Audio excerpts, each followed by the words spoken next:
Would you guys welcome my friend Louie Giglio?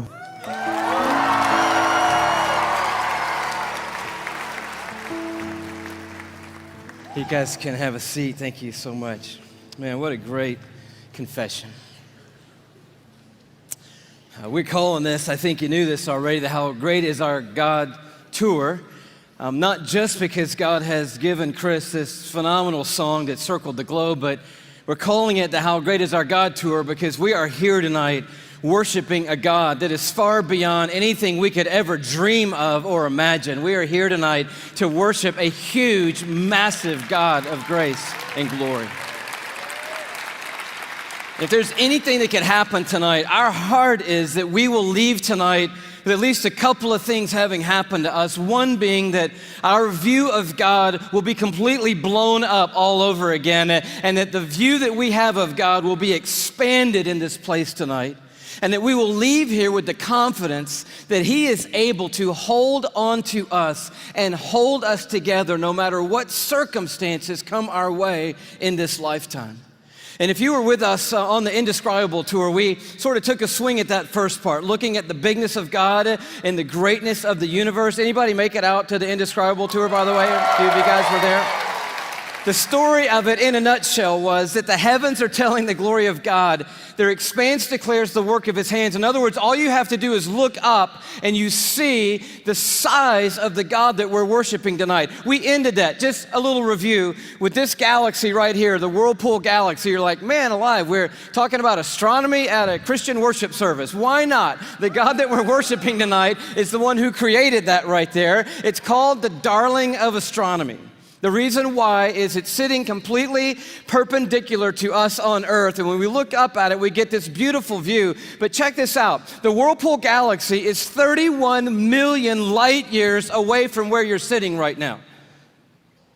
Okay, that got nothing in here tonight. 31 million light years away. That's just the first little thing we got to catch up with tonight. By the way, the story opens like this. In case you forgot, in the beginning, God created the heavens and the earth, and He said, "Let there be light," and there was light. And that was a phenomenal moment when that happened, because light came out of the mouth of God traveling 186,000 miles a second. That's how fast light is traveling through the universe. And so a light year, therefore, is how far light travels in 1 year, and I'll do the math for you. It's 5.88 trillion miles is a light year. So as we talked about before, when you start to get around in the neighborhood of God, the mile is not going to help you. The yardstick, the ruler, the tape measure, these things are of no value in the universe that God has made. We're using a ruler called a light year that's 5.88 trillion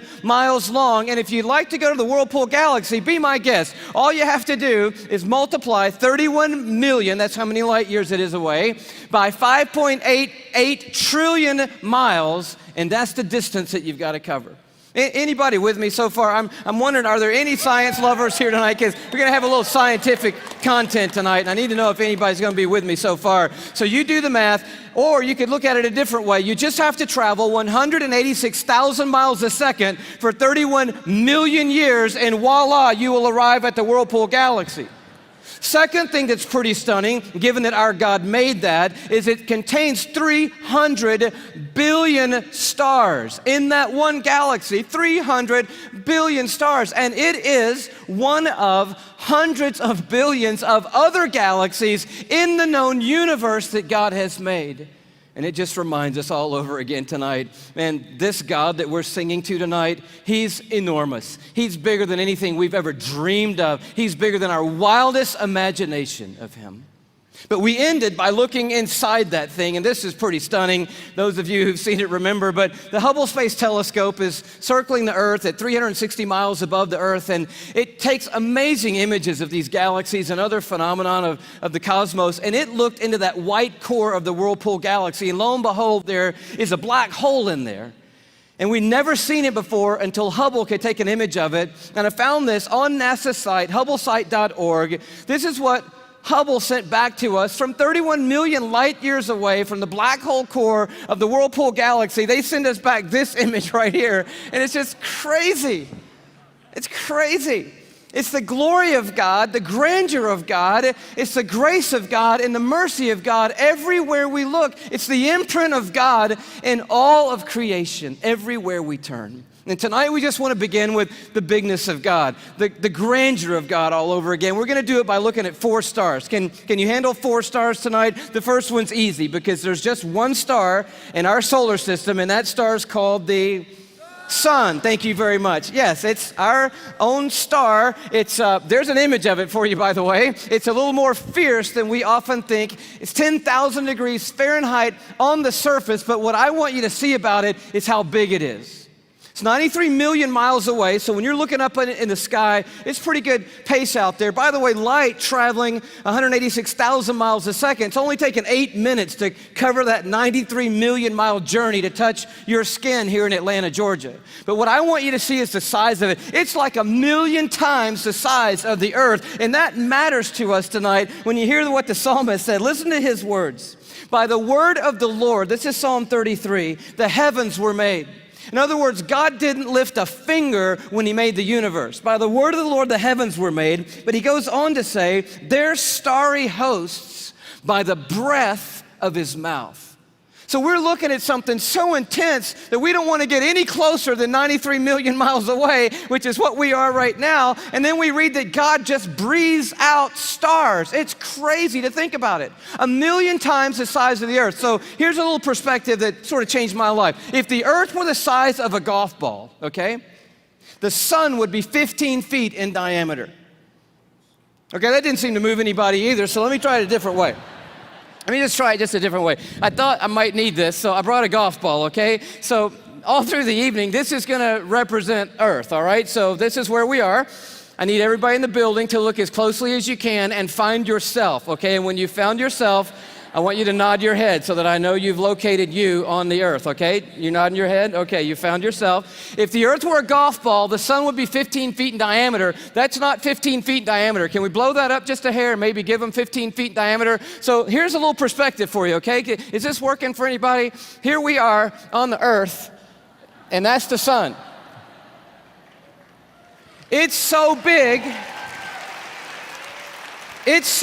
you could put 960,000 Earths inside the sun. So if the earth were a golf ball and the sun were 15 feet in diameter, you could put 960,000 golf balls inside that 15-foot in diameter sun. That's enough golf balls, by the way, because I know that seems like a big number, to fill a school bus with golf balls could fit inside the 15-foot in diameter sun. It's a massive star, and it's one of hundreds of billions of stars in the Milky Way galaxy, our cul-de-sac in the neighborhood called the cosmos that God has made. It's huge, and we're worshiping a star-breathing God tonight. But I want to tell you about the second star, okay?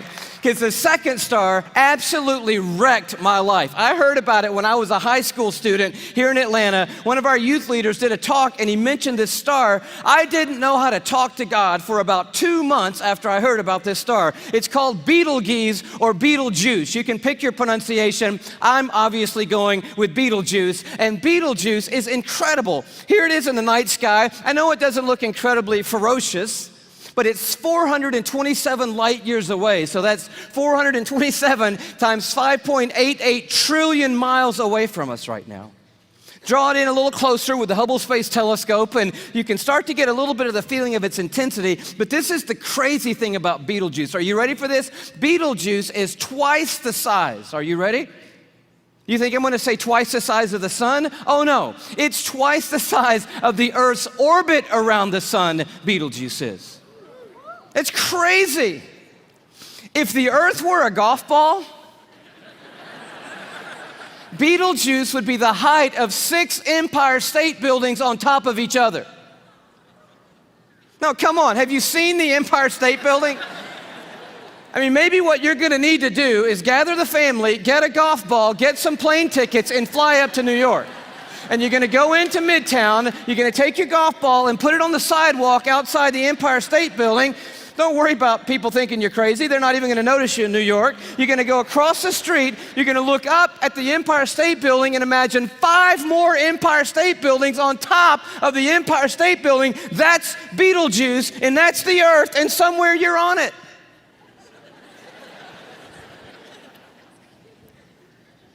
You could fit 262 trillion Earths inside Betelgeuse. So if the Earth were a golf ball, that would be enough golf balls to fill up the Superdome with golf balls. 3,000 times.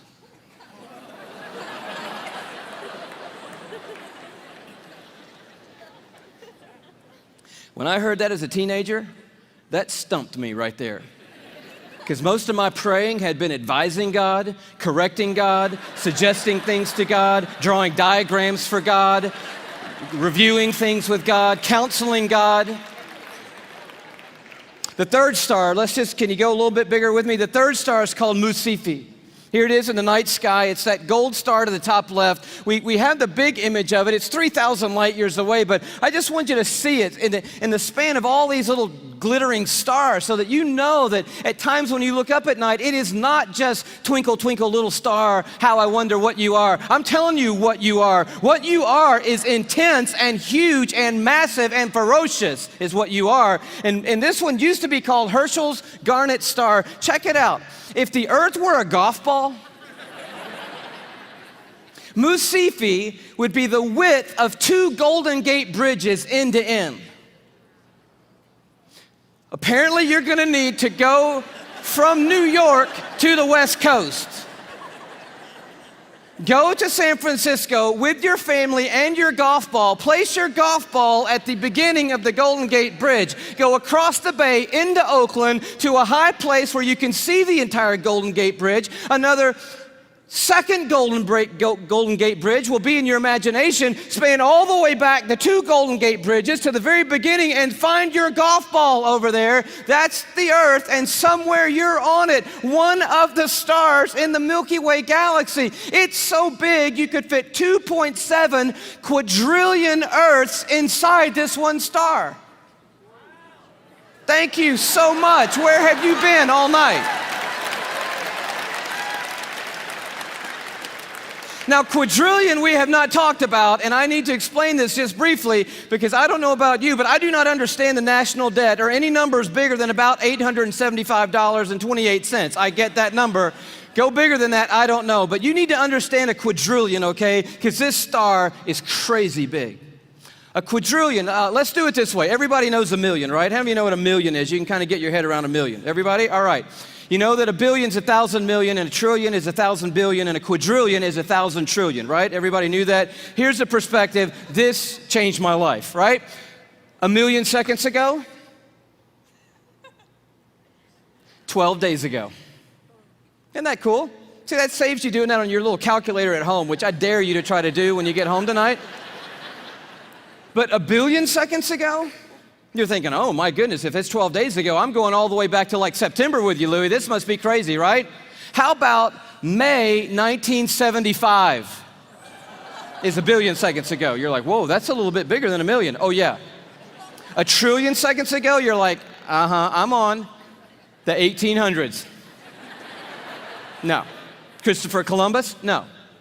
29,700 BC is a trillion seconds ago. A quadrillion seconds ago, 30,800,000 years ago is a quadrillion seconds ago. We're talking about a really large number, and Musifi is so big, you could put 2.7 quadrillion Earths inside this one star. But it is not even the biggest star we have found. I love science, and science has just brought us the largest star they found. It's called, are you ready for this? Canis Majoris. Now, I'm no linguist, but that's a cool name for the biggest star we've found so far. I think that means the big dog star, and that's exactly what it is. I bring it to you as a little bitty purple, glow just to the right of center there. But Canis Majoris, oh wow. If the Earth were a golf ball, Canis Majoris would be the height of Mount Everest.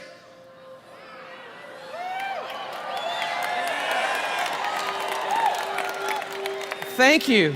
You just saved your family plane fare from California to Kathmandu, Nepal.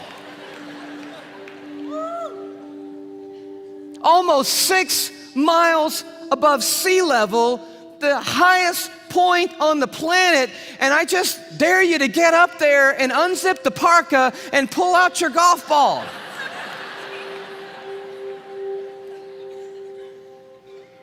You could fit 7 quadrillion Earths inside Canis Majoris.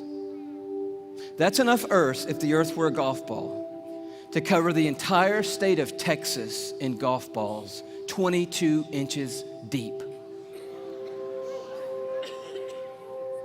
You see the one you're on?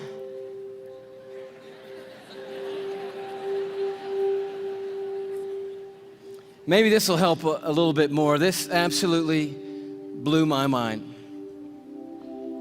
Just a little journey through our solar system. Everyone knows our planets and sort of how we fit in to the story here. You see really quickly that we're not even the biggest deal in our own solar system, but as Earth comes by, you have to know tonight that we are living on a privileged planet.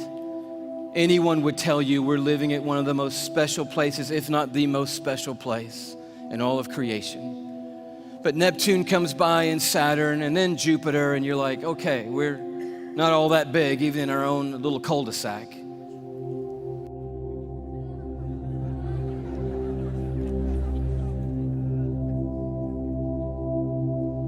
I just noticed the blue dot fading away is not the Earth. That's Neptune. The Earth has gotten too small to see anymore. Sirius comes by. Little plug for satellite radio. Not the biggest star, but the brightest star that we have found so far. Pollux, which we didn't mention. Arcturus. Such a beautifully named one, Regal. But then the one that messed me up.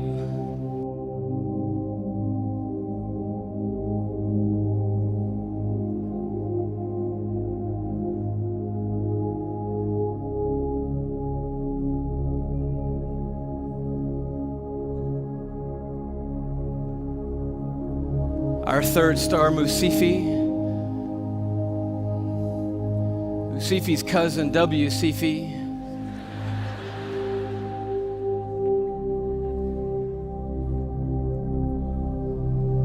And Canis Majoris.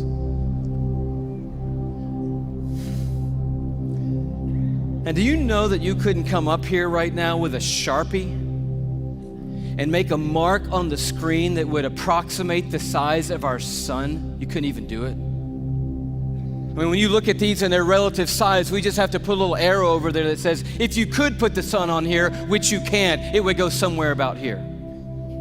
And can you hang on that for me? And when you see this, I don't know what happens to you, but I'll tell you what happens to me. A shrinking feeling comes over me, and it's not a bad shrinking feeling, it's a good shrinking feeling. Because sin, it has a way of shrinking God down in our minds and puffing us up in our own estimation. But just a glance into the universe that God has made resizes everything in a heartbeat. And you realize tonight we are worshiping an unrivaled, uncontested God of all kind of might and power and glory and awe, there's none like him anywhere in all of creation tonight.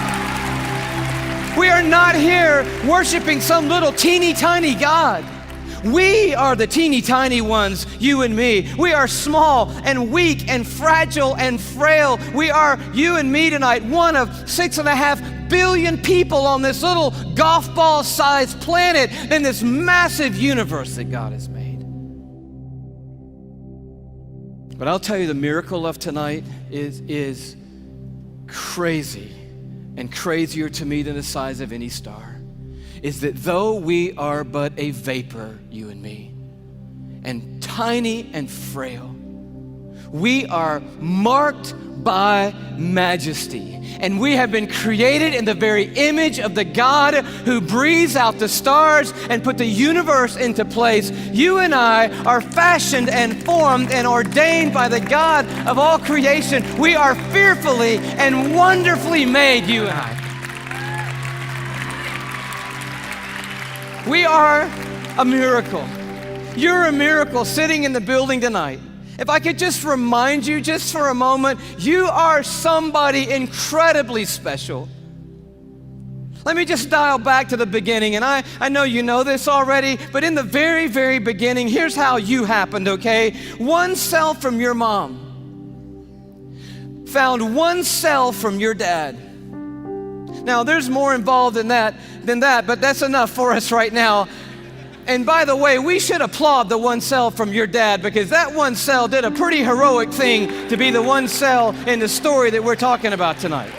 One cell from your mom met up with one cell from your dad, each one carrying 23 chromosomes. The one from your mom was carrying half of her DNA. The one from your dad was carrying half of his DNA. And those two cells met and merged into one single cell. And when they did, those chromosomes matched, and they began to form together a brand new DNA code. Using 4 characters, 4 nucleotides, they begin to write out what we have now discovered is the 3 billion character description of who you are, written in the language of God. They wrote out your DNA, your human genome of 3 billion characters made up of those 4 simple nucleotides. And when they did, they described who God had ordained you to be. In that one little simple cell.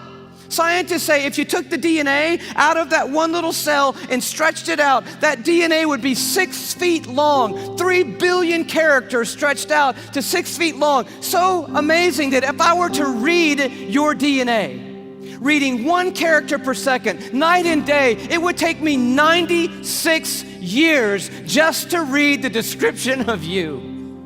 And when they formed together, they wrote out and painted a picture which had never been written before in the history of humankind.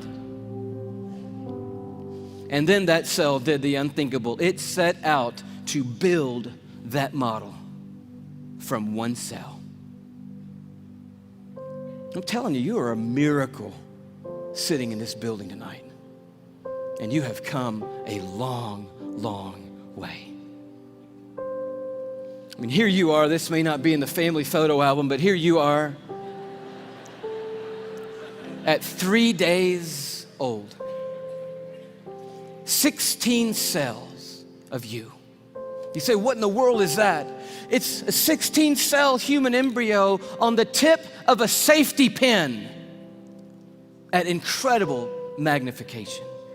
So by now, that one cell had turned into 16 cells on its way to making the 75 trillion cells that make up your body tonight. Every one of those 75 trillion cells containing that 6 feet of the 3 billion character DNA code that's you. There's so much DNA in your body, by the way. If you stretched it all end to end, there'd be enough DNA to go to the moon and back inside your body. 178,000 times. That's how amazing God has made you to be. 75 trillion cells in your body. And when I told you that, 50,000 of those cells died and were replaced by brand new cells when I told you that. And then just now, 50,000 more cells died and were replaced by brand new cells. It's happening every 3 seconds, day and night, all the days of your existence. And you wonder why you're tired all the time. I'll tell you, you're doing some amazing stuff night and day. We're miracles, you and me. I love the way Augustine said it, one of the great fathers of the church and of the faith. He just nailed it when he said it like this.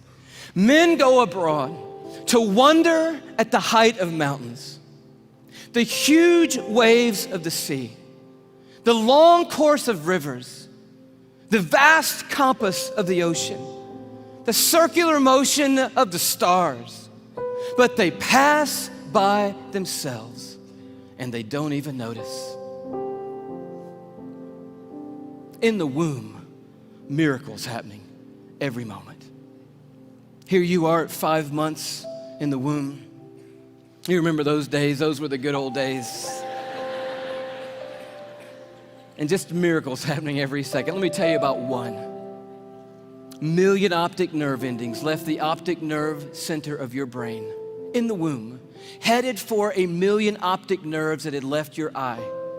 And they had to meet and match their exact partner, 1 million looking for 1 million.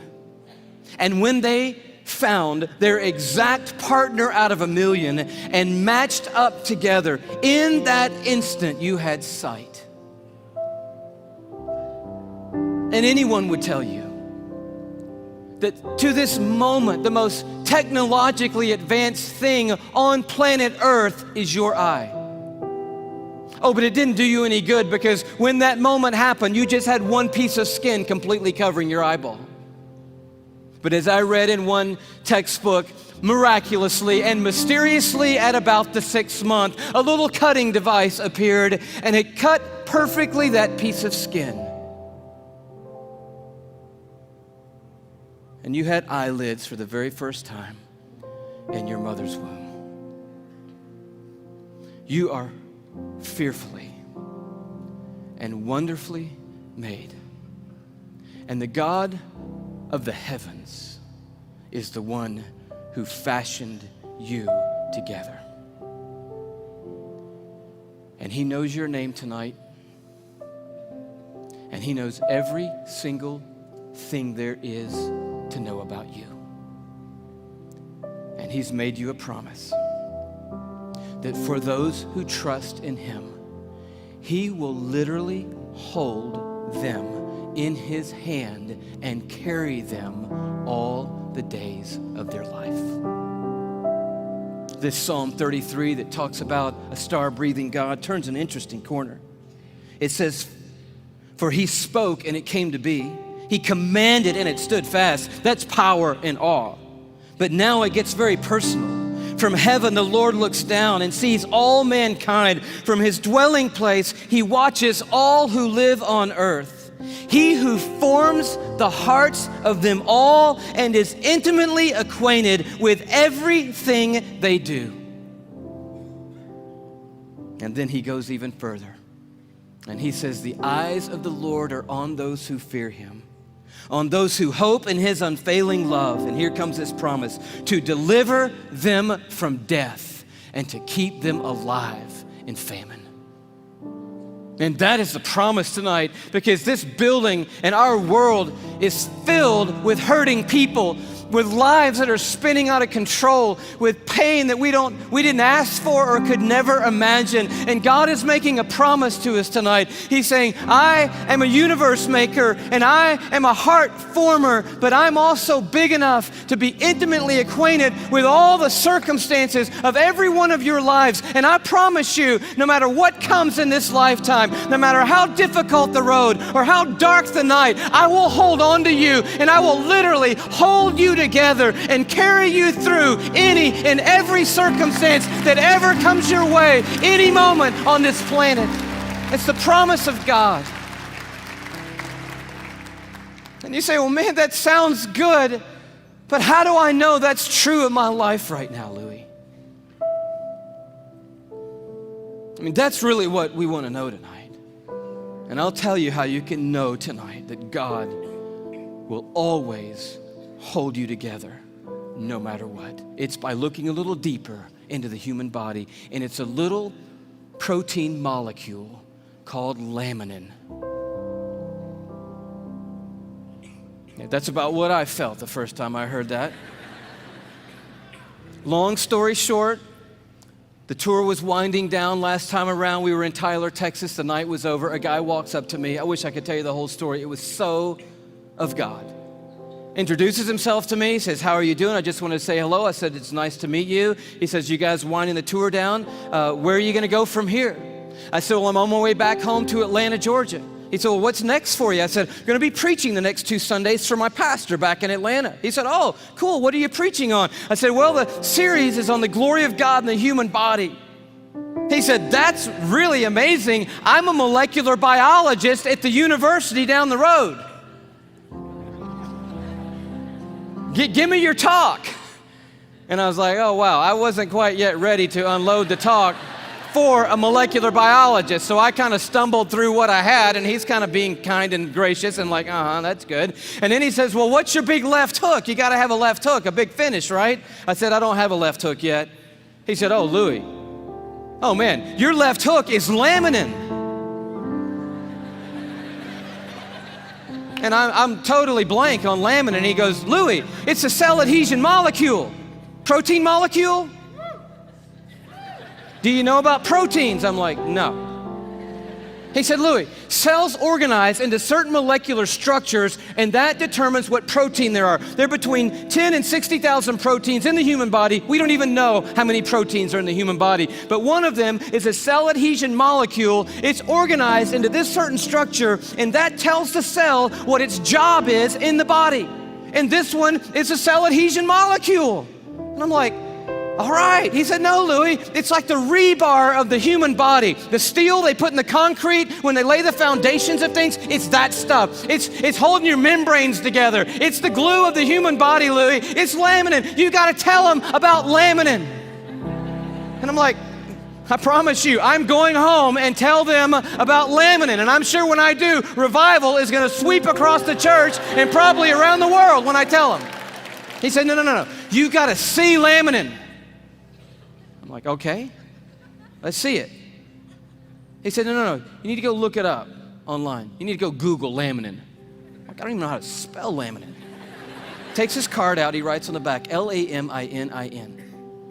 I'm like, okay, I cannot wait to get to my computer and get on Google, click on images, type in laminin, and I'm waiting, and these little thumbnails come up on the screen, and I'm like,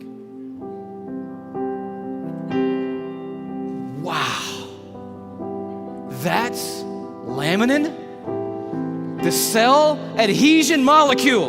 Woo! I am so excited. I am beside myself. I cannot believe what I'm seeing. I love laminin. I'm so fired up. You should see laminin, I guess. That's the thing, right? Okay.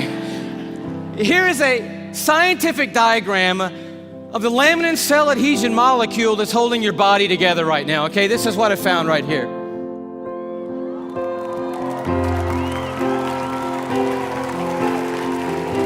No, come on, that's crazy. That's just crazy. I just can't believe it.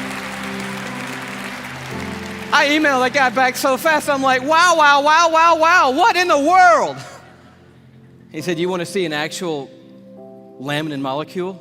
I'm like, oh no, man, the diagram was cool for me. I'm happy with that. Don't bother sending anything else. I'm like, yes! And he sends me this image, an electron microscopic image of an actual laminin protein molecule. It looks just like this.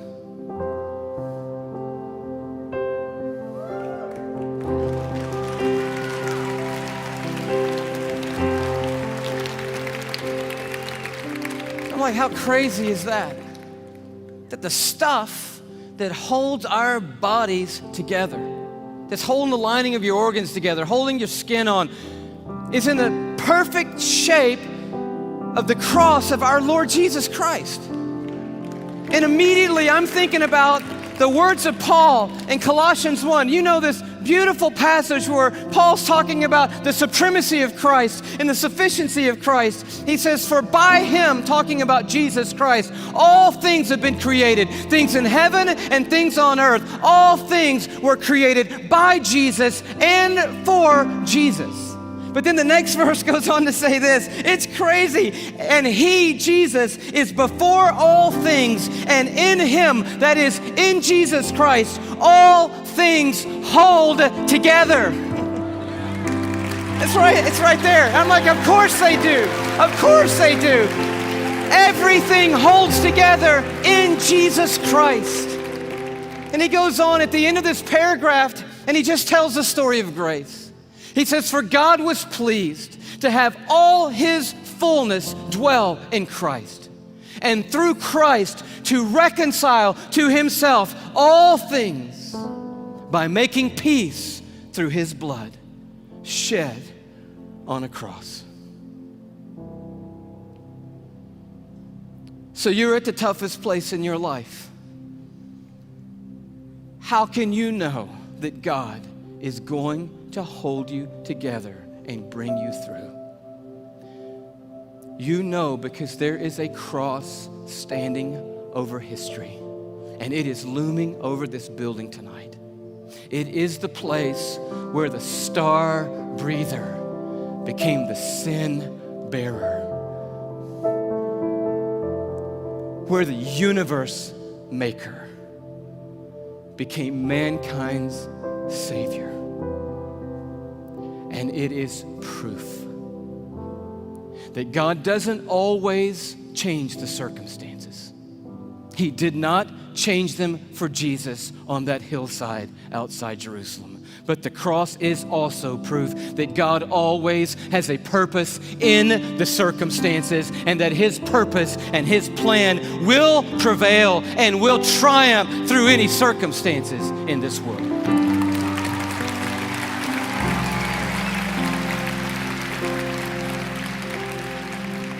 So we just close with this question. It's found right in the middle of an interesting chapter in Isaiah 40 where it just talks about the expanse of God. He stretches out the heavens like a curtain, like a tent to dwell in. He leads forth the starry host one by one and calls them each by name. But then it takes a turn. And the writer of Isaiah says, "So why do you say, O Jacob? And why do you complain, O Israel? My way is hidden from the Lord." Or say, "My cause is disregarded by my God." In other words, there was a moment in the history of Israel when they felt like God had completely lost sight of them. That yes, I believe that God is big enough to make the world. I even believe that God ordained and made me. And now coming present tense, I'll accept the fact that God gave His Son on a cross. But what I really need to know right now, what really matters most to me right now is, does God see what I'm going through? Does He see what I'm carrying? Does He know that I can't take one more step or one more day? Does He care, and can He do something? That's what I need to know. And Isaiah answers, and he answers with another question. And it's a question for us here. He says, "Do you not know? Have you not heard? The Lord is the everlasting God, the creator of the ends of the earth. He will not grow tired or weary, and His understanding no one can fathom." He's huge. He is a star breather. He's big. But listen to what He loves to do.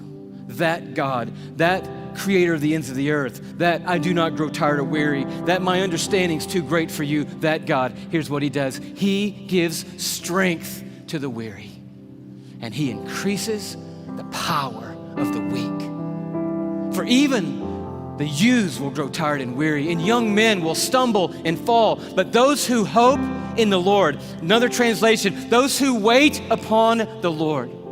The Hebrew word simply means this. When it says hope and wait, it means but those who stand right in the midst of the craziness, right in the midst of the pain, right in the midst of the chaos, right in the valley of the shadow of death, and they don't gloss over it. They're dealing with the hardest stuff in life, but standing in the middle of it, they say, "You know what? I don't see what God's doing. I don't understand what the plan is, but I'll tell you one thing. I am not going to give up on God, and I'm going to stand right here in the middle of this moment, and I'm going to trust that God is sitting on a throne, that He has a purpose for my life and a plan for my life. And I believe I'm going to see the goodness of God in the land of the living, and I'm not going to stop believing that no matter what."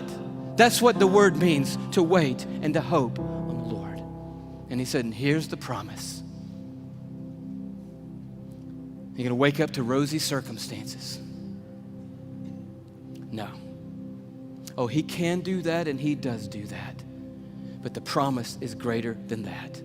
He said, those who wait upon the Lord, here's what I promise: I will renew your strength. And when you think you can't take one more breath, I'll give you enough to keep going on. And enough to keep going on. And enough to keep going on. And to keep going, and to keep going, and to keep going. You keep hoping, and I'll keep causing strength to rise when you hope. And you'll keep going, and you will feel like you have been swept up on the wings of eagles, and you will run and not get weary, and walk through it all and not faint He said, I will hold you. Even when you let go of me, I'm not gonna let go of you. Did you know there are millions and millions and millions of microscopic crosses holding you together right now?